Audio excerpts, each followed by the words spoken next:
Sebelum melanjutkan, jangan lupa subscribe dulu. Terima kasih. Bab 381 Berita. Pada saat ini, di Peach Blossom Ridge, Feng Jiu terlebih dahulu mengatur agar keempat penggarap inti emas tinggal di sana sebelum dia berjalan menuju ke pelataran tempat dia meletakkan kayu jiwa dewa. Halaman itu terletak di daerah terpencil yang sinar mataharinya lebih sedikit dan energi yin-nya lebih banyak. Sejak keluarga mereka mulai berkultivasi di sini, energi yin dingin yang terkumpul di sini menjadi sangat kaya dan padat.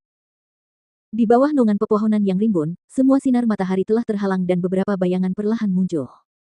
Ketika mereka melihat kedatangan Feng Jiu, wajah mereka dipenuhi dengan kegembiraan dan mereka segera membungkuk hormat dan menyambutnya. Tuhan. Keempat hantu itu telah berkultivasi di sini selama kurun waktu ini dan kendali mereka atas energi yin telah stabil. Ditambah dengan fakta bahwa Feng Jiu telah memberi mereka metodologi untuk berkultivasi sebagai kultivator iblis, sekarang, bahkan jika hari belum malam, mereka juga dapat muncul. Tatapan mata Feng Jiu tertuju pada mereka berempat dan tersenyum, sepertinya kecepatan kultivasi kalian tidak terlalu buruk, kalian sudah menguasai langkah pertama, pembentukan roh. Semua ini berkat Tuhan, jika Tuhan tidak memberikan kita buku panduan kultivasi yang sangat berharga, kita tidak akan bisa mencapai formasi roh dalam waktu yang singkat. Ucap lelaki tua itu dengan wajah yang dipenuhi dengan kebahagiaan. Karena mampu menguasai spirit formation, mereka dapat tampil seperti orang hidup di siang hari dan dapat muncul di hadapan orang lain dalam wujud manusia. Bagi mereka, ini adalah sesuatu yang tidak pernah mereka bayangkan sebelumnya. Untunglah kultivasi kalian membuahkan hasil. Dia menganggukkan kepalanya tanda setuju dan berjalan menuju meja serta duduk di sampingnya sambil bertanya tentang hal-hal yang terjadi baru-baru ini. Tuan, semua yang ada di sini seperti biasa, bahkan jika ada kultivator yang datang, tidak ada yang bisa merasakan kehadiran kita. Tapi, orang tua itu berhenti sejenak dan melanjutkan, orang tua yang menyapu lantai itu. Tidak sederhana. Dia mengangkat alisnya dan berkata, ceritakan lebih banyak. Tuhan berkata bahwa kami dapat bergerak bebas di sekitar Peach Blossom Ridge, jadi malam itu juga, kami berkeliling dan kebetulan bertemu dengan lelaki tua itu. Ia hampir menghancurkan kami, jika saja kami tidak memberitahu dia tepat waktu bahwa kami mendapat izin dari Tuhan untuk tinggal di sini untuk bercocok tanam. Ia kemudian mengibaskan lengan bajunya dan pergi setelah memperingatkan kami agar tidak mengganggu atau menakut-nakuti orang-orang yang datang ke Peach Blossom Ridge.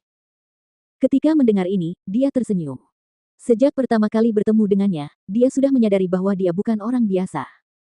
Aura yang dipancarkannya sangat bersih dan bahkan dia tidak bisa melihat tingkat kultivasinya. Waktu yang begitu lama telah berlalu dan melihat bahwa semuanya damai dan baik-baik saja, dia tidak lagi memperhatikan masalah itu dan membiarkannya terus menyapu tanah. Teruslah berkultivasi di sini. Suni baik-baik saja di rumah bangsawan. Ayahku mengundang seorang guru untuk mengajarinya cara membaca dan menulis. Ia juga secara pribadi mengajarinya beberapa kultivasi dasar. Tunggu sampai kultivasimu meningkat dan saat kau tidak takut pada matahari. Pada saat itu, kau bisa pergi ke rumah bangsawan untuk menemuinya. Mendengar ini, mereka saling memandang dengan gembira dan menatap Feng Jiu dengan penuh rasa terima kasih, lalu berkata, terima kasih Tuhan karena telah memberkahi Suni dengan semua pendidikan dan pelatihan. Kami pasti akan bekerja keras dalam kultivasi kami. Setelah menganggukkan kepalanya, dia berdiri dan berjalan keluar. Tepat saat dia melangkah keluar dari halaman, dia melihat lelaki tua berjubah abu-abu sedang menyapu lantai tidak jauh dari sana. Melihat ini, dia tersenyum lebar dan berjalan ke arahnya. Apakah ada masalah? Dia berhenti di depannya dan bertanya, hatinya dipenuhi rasa ingin tahu. Siapa dia? Mengapa dia rela tinggal di sini dengan tenang dan melakukan tugas kasar seperti menyapu halaman? Orang tua itu menatapnya dan berkata, Nona muda baru saja kembali dan seharusnya belum mendengar berita terbaru bahwa Patriark Od dari kediaman Feng telah menghilang.